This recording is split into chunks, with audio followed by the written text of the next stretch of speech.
Me llamo Amalia Torres y a mis 68 años pensé que por fin me había ganado una vida tranquila.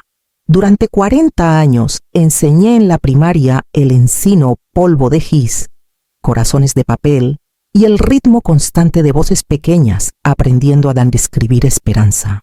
El día que me jubilé, me dieron una pluma dorada y una foto enmarcada de mi clase. Sonreí para la cámara, pero por dentro sentí un temblor, un dolor que llega cuando una puerta se cierra para siempre. A la mañana siguiente, el mundo se sentía demasiado quieto. El reloj sonaba más fuerte. El aire olía levemente a borradores y café frío. Guardé las llaves del salón en una bolsita de terciopelo, la misma donde guardé mi anillo de bodas después de que mi esposo falleció. Un capítulo de deberes terminó. Otro de incertidumbre comenzó, conduciendo por las calles arboladas de San Blas. Noté cómo la luz del sol se filtraba por los pinos como hilos de recuerdos. Mi sedán plateado ronroneaba suavemente, firme como la vida que construí con mis propias manos. Ese coche había visto excursiones escolares, viajes al hospital y paseos dominicales a la iglesia junto al río. No era solo metal, era movimiento, elección, prueba de que aún pertenecía al mundo. A las 4 de la tarde, no hubo golpe en la puerta. Mi hijo, Emiliano, simplemente entró, sus pasos pesados y seguros. No se sentó, ni siquiera miró la casa donde creció. Mamá, dijo, su tono ensayado y razonable. Voy a vender tu coche y tu casa. Ya no los necesitas. Recuerdo cómo sus ojos no titubearon, como si hubiera practicado cada palabra frente al espejo. Por un segundo, la habitación se inclinó, pero luego se estabilizó. No discutí. No pregunté por qué. Solo sonreí. Él lo tomó como rendición. Pero esa sonrisa era una costura conteniendo una tormenta, tejida con años de paciencia y algo más antiguo orgullo. Afuera, la luz tardía se extendía sobre el cofre de mi coche, atrapando cada rastro de polvo como polvo de oro. Lo observé desde la ventana mientras Emiliano se iba, maletín en mano, sin saber que la mujer que creía poder manejar ya había decidido su próximo movimiento, y cuando la puerta se cerró, la casa se volvió lo bastante silenciosa como para escuchar mi corazón endurecerse. No nací valiente. Solo aprendí pronto que levantarse no siempre significa estar erguido. A veces significa mantener la espalda recta mientras el mundo se dobla a tu alrededor. Por 40 años, mi salón fue mi reino, sillas pequeñas, carteles desgastados y el leve perfume de crayones y gis. Podía detectar una mentira más rápido que un error ortográfico y reparar un corazón roto con una calcomanía y un abrazo. Cada niño que cruzaba mi puerta se volvía mío, aunque fuera solo por un año. No era una vida glamorosa, pero era honesta, y esa honestidad se convirtió en mi armadura. Cuando Esteban, mi esposo, murió en un accidente automovilístico, Emiliano tenía 12 años. La noche que el oficial tocó a la puerta, no pensé en la muerte, sino en cómo pagaría los zapatos nuevos de mi hijo. El duelo no tenía espacio entre el turno del autobús y los planes de clases. Así que me levanté al día siguiente, me até el cabello y fui a la escuela. Los niños no notaron las ojeras, pero abrazaban más fuerte. Mi sueldo apenas llegaba a los 16,000 pesos al mes en ese entonces. Recortaba cupones, cosía nuestra ropa y daba clases particulares los fines de semana. Cuando Emiliano fue aceptado en la universidad, vendí la única joya que Esteban me había dado, un brazalete dorado para cubrir el primer semestre. Le dije que el broche se había roto, y me creyó. Tal vez ese fue mi primer error, hacer que el sacrificio pareciera tan fácil. La casa en la calle Hidalgo llegó después, comprada con 20 años de ahorros y un plan de pensión modesto. Cada clavo y pincelada llevaban mis huellas. No era riqueza, era prueba de que había construido algo sólido tras tanta pérdida. El sedán plateado vino después usado, confiable y solo mío. En ese entonces, mi vecino, Aldo Vargas. Me traía café por las mañanas. Ambos demasiado corteses para llamarlo soledad. Era retirado de la marina, medio sordo y lleno de pequeñas sabidurías que trataba como mandamientos. Una mañana, mientras pintábamos los barandales del porche, lo dijo como si fuera un hecho, no un consejo. La bondad sin límites se vuelve rendición. Amalia, recuérdalo. Me reí en ese momento, pensando que nunca necesitaría la lección. Pero conforme pasaron los años y la sombra de Emiliano creció más alta que la mía, comencé a entender lo que Aldo realmente quiso decir. Empezó de a poquito, como siempre ocurre con la erosión.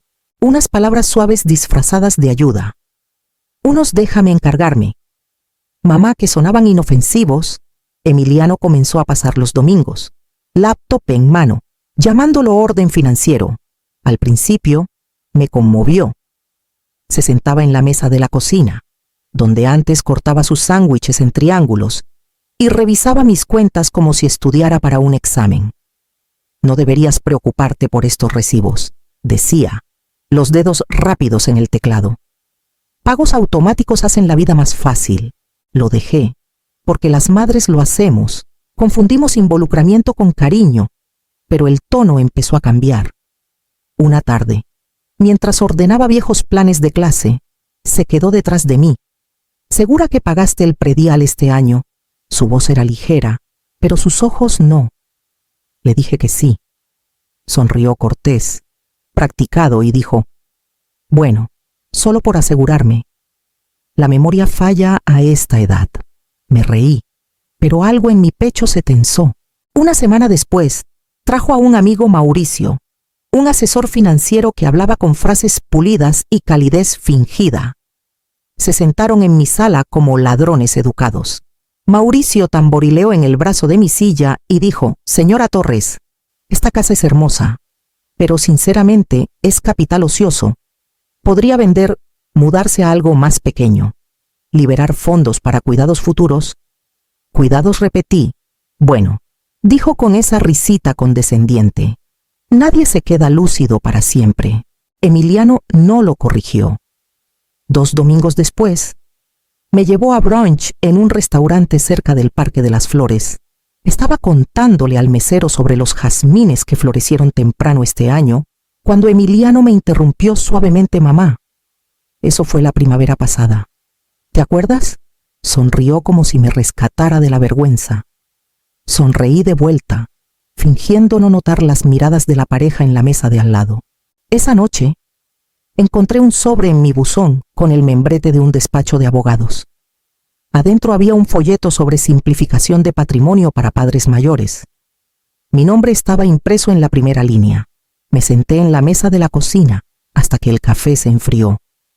No había enojo aún, solo la lenta certeza de que la preocupación había comenzado a usar otra cara, una que se parecía incómodamente al control. Cuando pienso en las pocas personas que realmente me vieron, Aldo Vargas siempre viene primero. Se mudó al lado el mismo año que Esteban murió. Viudo él también, con una voz como grava y una mente lo bastante afilada para cortar la niebla. Solía saludarme desde su porche cada mañana. Taza de café en alto, como si fuéramos viejos amigos compartiendo el mismo secreto, que la soledad era más fácil de llevar cuando alguien más la reconocía. Nuestra amistad se formó en los espacios silenciosos entre quehaceres. Tomábamos té en los escalones traseros y hablábamos de cosas que no importaban, pero lo eran todo, como arreglar un grifo que gotea. ¿Cuándo sembrar jitomates? Porque la gente confunde bondad con permiso. Aldo tenía una firmeza que confundí con simplicidad, hasta que decía cosas que se quedaban grabadas en mi mente por años. Una tarde, tras una hora quejándome de un padre que me acusó de favorecer a su hija, se inclinó y dijo, tienes un gran corazón, Amalia, pero no siempre lo proteges. Guarda un as, úsalo cuando alguien intente robarte tu dignidad. Pensé que era una metáfora, tal vez orgullo, tal vez fe. No supe hasta después de su funeral que hablaba de algo completamente diferente. Cuando su abogado llamó 6 meses después, casi dejó caer el teléfono. Aldo me había dejado una casita en San Blas, pagada por completo, valiendo más de lo que podía imaginar, y 400,000 pesos en una cuenta de ahorros a mi nombre. La carta que venía con ella estaba escrita con su letra recta y firme. Esto no es caridad, es un seguro para el día en que necesites recordarle al mundo quién eres. No le conté a nadie, ni siquiera a Emiliano. Sobre todo, no a Emiliano. El secreto se volvió una pequeña promesa silenciosa que cargué bajo cada día ordinario, prueba de que no todo lo que poseía podía ser arrebatado. Ahora, años después, mientras veía las sombras alargarse en mi sala, las palabras de Aldo volvieron con nuevo peso. Conduje al despacho de Raúl Medina, el abogado que una vez ayudó a Aldo con su testamento. Juntos, preparamos los papeles para un fideicomiso educativo Vargas Torres, dejando la línea de firma en blanco por ahora. Se sentía como volver a guardar una carta bajo la manga, un as que nadie más vería venir. Emiliano lo llamó un almuerzo casual. Debí sospechar. Escogió un restaurante con manteles blancos y sin precios en el menú, el tipo de lugar donde las decisiones se presentan como ultimátums envueltos en cortesía. Me saludó con esa calidez profesional que usaba con clientes, no con madres. Tan pronto nos sentamos, abrió su laptop, el brillo plateado atrapando la luz como un cuchillo. Una hoja de cálculo brilló en la pantalla, columnas de números, etiquetas pulcras y eficientes. Solo algo que he estado trabajando para simplificarte las cosas, dijo. Mi nombre estaba en negritas arriba, seguido de 2 columnas activos y plan de liquidación. Recomendado.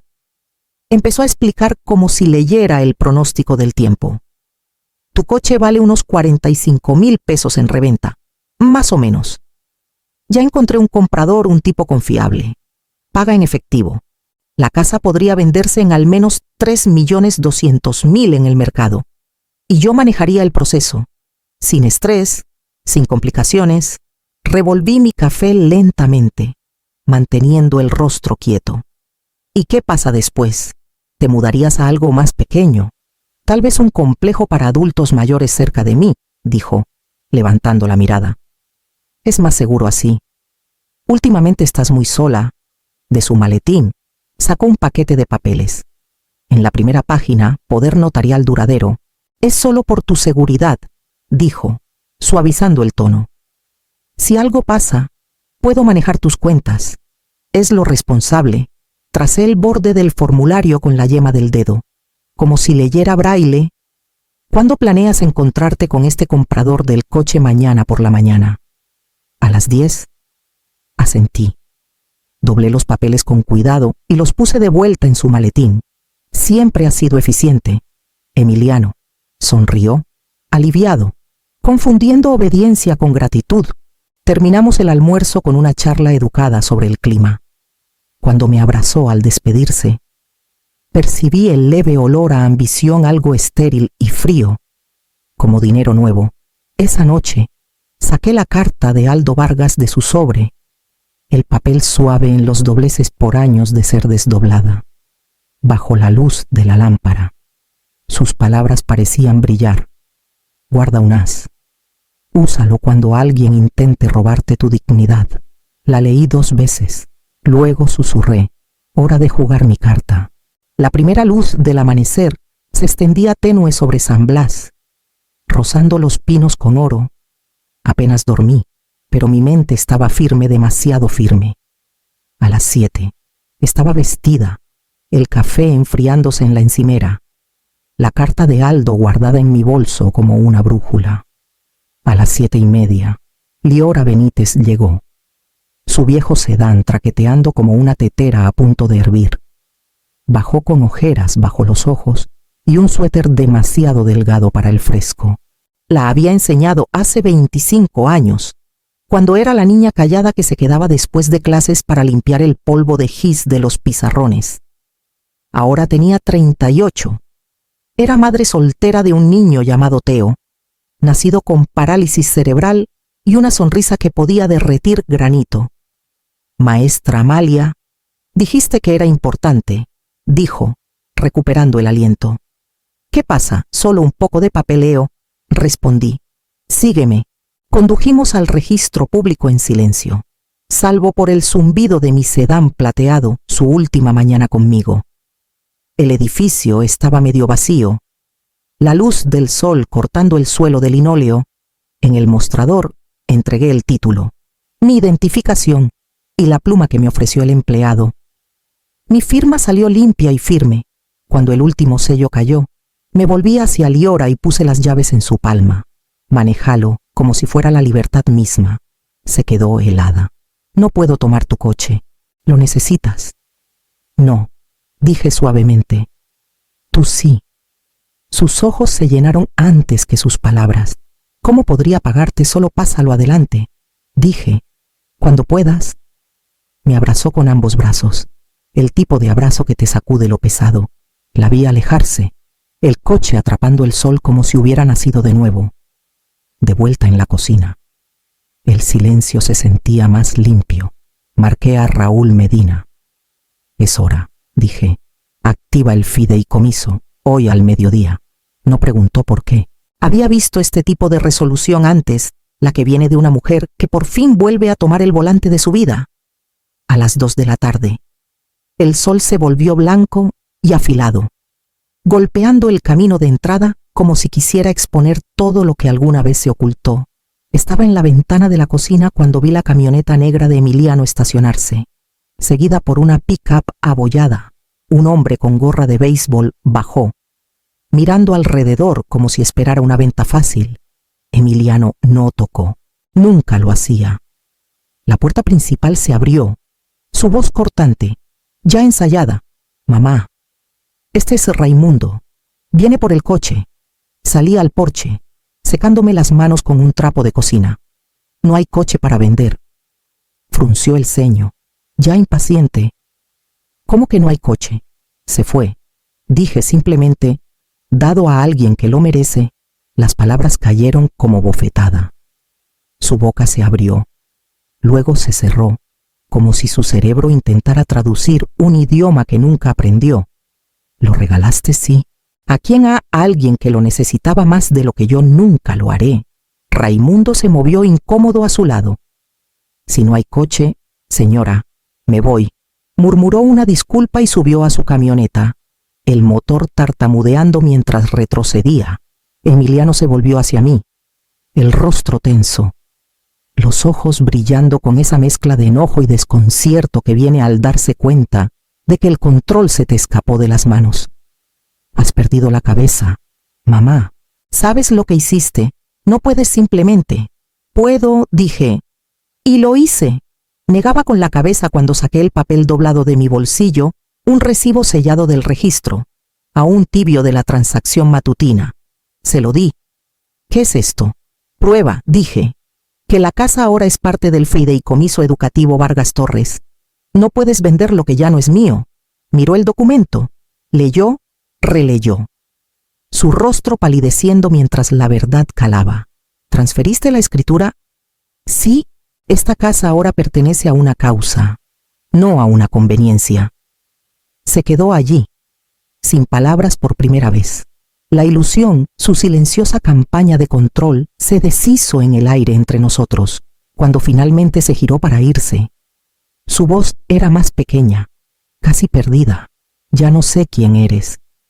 Cerré la reja tras él. El viento levantó el letrero nuevo de prohibido el paso, y por primera vez en años, el sonido se sintió como libertad. La noche cayó en silencio, como si todo el vecindario contuviera el aliento. La luz del porche ardía baja, las polillas girando a su alrededor como pequeños fantasmas. Estaba sentada en la mesa del comedor, una lámpara arrojando un charco suave de luz sobre el sobre Manila frente a mí. Adentro estaba toda la carta de Aldo Vargas, la escritura de la propiedad y los papeles del fideicomiso que habían reescrito la historia de mi vida. A las 8:30, escuché la grava crujir afuera. Esta vez, Emiliano tocó. El sonido era dudoso, desconocido. Abrí la puerta y lo encontré parado allí, solo, los hombros caídos como si el aire se le hubiera escapado. Su voz estaba ronca. «¿Puedo pasar?» asentí y lo llevé a la mesa. No se sentó hasta que le hice un gesto. Por un momento, ninguno habló. El silencio ya no era hostil, era pesado. Sí, pero honesto. ¿Qué es eso?, preguntó finalmente, señalando el sobre. Tu herencia, dije, o lo que queda de ella. Frunció el ceño mientras deslizaba los papeles hacia él.